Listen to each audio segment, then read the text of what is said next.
Here I'll do the London recap for today. With euro dollar and the daily, we've sort of been pausing in this demand. It's just sort of as refined to a wick over here.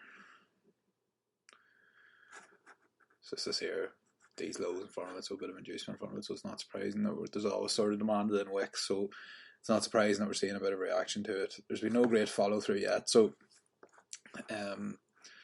we could still continue to pull it back up towards the premium of the daily leg, but at the same time there's no great follow through yet. So what I think with the news coming up today and Friday, I think we may get a sweep of liquidity, maybe sweep these lows, and then we will get sort of the more sustained pullback. So we're just sort of ranging on all time frames at the minute, so there's nothing massively clear in any direction.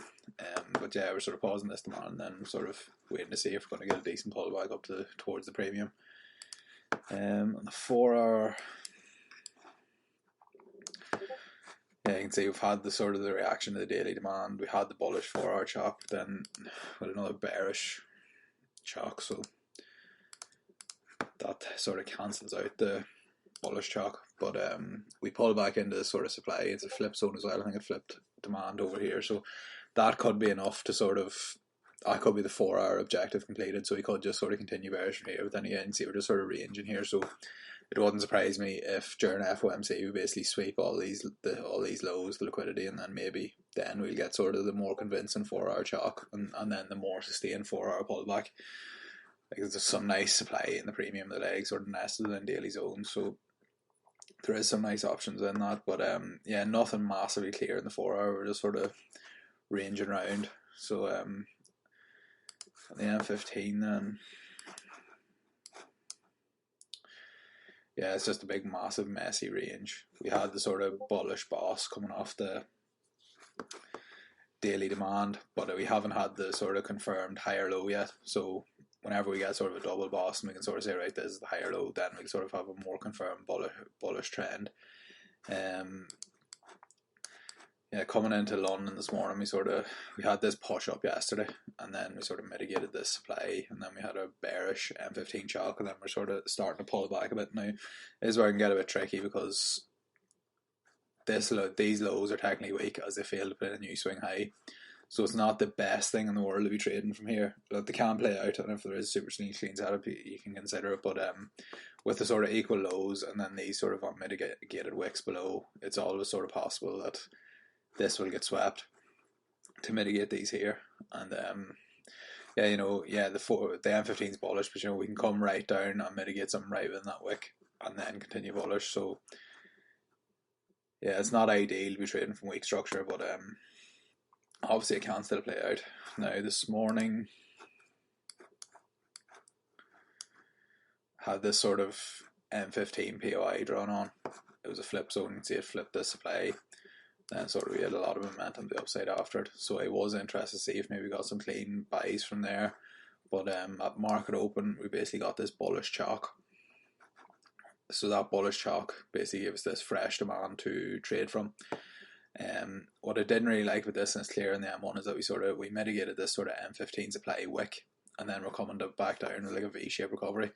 And then bearing in mind that the refined M15 pivot was unmitigated, I was sort of thinking that right, the bullish M15 chalk might have just been to mitigate this supply, and then basically this low might have been run and used as inducement for sort of the extreme M15 demand here. So that is why I was not overly keen on being massively aggressive this morning. But yeah, this gave you the valid supply or valid demand to trade from.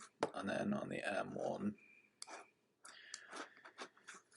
see here, bullish chalks up here, the M1 chalk there. So then the only real entry there was sort of the M1 risk entry in the extreme. You probably would have been tagged. It depends how much you want to cover the low. You might have just been missed there with a 2-pip stop. If you wanted to cover the low a bit, it might have tagged you in. But yeah, you can see this was the M15 chalk, I think, and then you can see basically mitigate the M15 spike, and then you see we're coming back down with a lot of momentum. So personally, I would have been inclined to wait for an M1 confirmation entry from there if I was to trade it. But you can see the M1 chalk wasn't until up here, so it wasn't the cleanest price action for confirmation entry.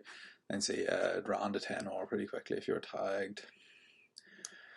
Then, yeah, bearing in mind we've mitigated the M15 demand, we still had this unmitigated M15 demand below. So when prices coming back down here and ran this sort of low, there was another potential entry here. You could view this as a sweep, and then you had the M1 chalk, and then you could have entered there. But again, this M15 demand had already been mitigated, and then it pushed up, and then sort of this low got run. If you're following sort of the expectation order flow, you would have expected maybe price to continue making higher highs and higher lows rather than run that. But again, it is a valid setup, but just the fact that the EQ had already been mitigated and the fact that there was the unmitigated demand below, I was just sort of reluctant to be too aggressive there.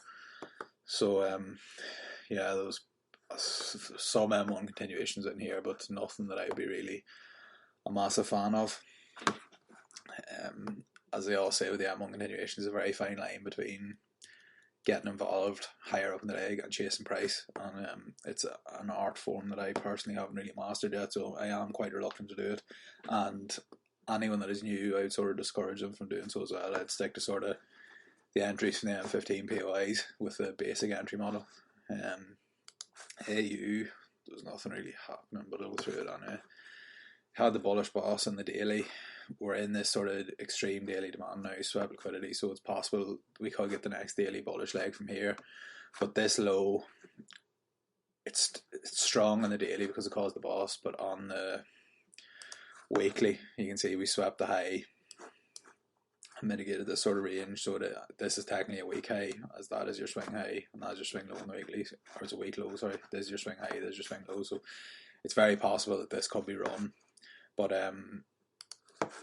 yeah, with the daily, keep it simple, it's bullish, we're in the extreme demand, so it makes sense to look for longs. But then we've come into this sort of flip zone. It's a flip zone because, again, look, this isn't the cleanest price action on, but you can see there you had the daily demand sort of this wick came into it, we had the reaction, and then the reaction failed, so I just refined it to the wick there, that candle. So it's not the cleanest supply in the world, but it is there. On the 4 hour, I had the sort of 4 hour bullish chalk coming off the daily demand, but we've mitigated this 4 hour supply, so in theory, having mitigated this, we could just continue lower in line of the 4 hour trend. But then obviously with the daily demand and the daily being bullish, we could see the 4 hour switch bullish from here now. After we sort of mitigated the supply, there was no real follow through, and again, price is just sort of ranging as it has been in EU as well. So it's likely just building liquidity gets swept during the news this evening or Friday. So yeah, again, 4 hours bearish. We've mitigated the 4 hour supply, so on the M15, I was sort of happy to look for longs, which I will go, or look for sells, sorry, which I will go through now. See here, yeah, the M15's bullish. This was the boss, so it makes sense to look for longs down here with the M15 demand nested in the 4 hour demand. But it was sort of mindful that we've mitigated the 4 hour demand, and then we'd sort of had these two sort of, you could see supply was being respected, like, we had this sort of chalk, and then it pulled back up and mitigated this supply, and then we sort of pushed down again, took this low again. Not ideal, it didn't close below it, but again, it is a sign that maybe supply is in control, and we could have looked for shorts down towards this area here before maybe looking for longs in. But yeah, I was considering maybe looking for sales sort of within this extreme demand if it's set up.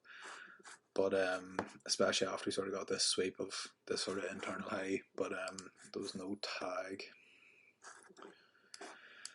Yeah, you can see we swept sort of M15 high and then came into sort of the M15 supply, decent amount of momentum. Now at the start this was quite corrective, so I wasn't massively interested in it. Ideally I would like to see a V shape, but then you can see it was just sort of mitigating the demand, and then when we got this sort of V shape, then I was sort of interested in here. But as we sort of pushed out, kept pushing down, I sort of removed my limit order, and then I was looking to play a confirmation order from it, or a confirmation entry, sorry. But you can see what happens with AU quite often is it mitigates the ranges but doesn't hit the refined pivot. So you can see here we came up and we mitigated this whole sort of range.